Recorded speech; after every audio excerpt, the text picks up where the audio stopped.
Pushpa 2 cinema release అయి నెల రోజులు అవుతున్నా కూడా ఇప్పటికీ ఇంకా థియేటర్లో రన్ అవుతూనే ఉంది.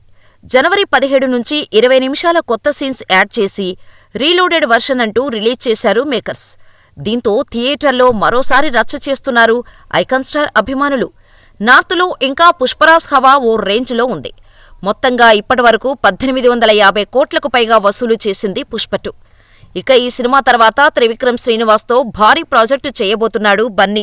గతంలోనే ఈ సినిమా ప్రకటించగా ఇప్పుడు స్పెషల్ అనౌన్స్మెంట్కి రంగం సిద్ధమైనట్టుగా తెలుస్తోంది. ఈ నెలాఖరు నుండి ఈ ప్రాజెక్టు ప్రారంభం కానుందని తెలుస్తోంది.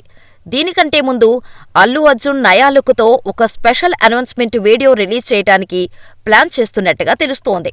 అతి త్వరలోనే ఈ విషయంలో క్లారిటీ రానుందని సమాచారం.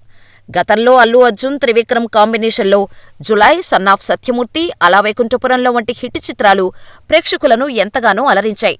దీంతో ఈసారి అంతకుమించి అనేలా ప్లాన్ చేస్తున్నారు బన్నీ, త్రివిక్రమ్. మైథలాజికల్ టచ్తో భారీ బడ్జెట్ సినిమాకు రెడీ అవుతున్నారు. బన్నీ పుష్ప 2 సినిమాతో బాక్సాఫీస్ని షేక్ చేయటంతో త్రివిక్రమ్ ఎలాంటి సబ్జెక్టుతో వస్తాడా అని అందరూ ఎదురుచూస్తున్నారు. ప్రస్తుతానికి మాత్రం ఈ మూవీకి సంబంధించిన అనౌన్స్మెంట్ వీడియో ఎప్పుడెప్పుడు వస్తుందా అని అభిమానులు ఆసక్తిగా ఎదురుచూస్తున్నారు.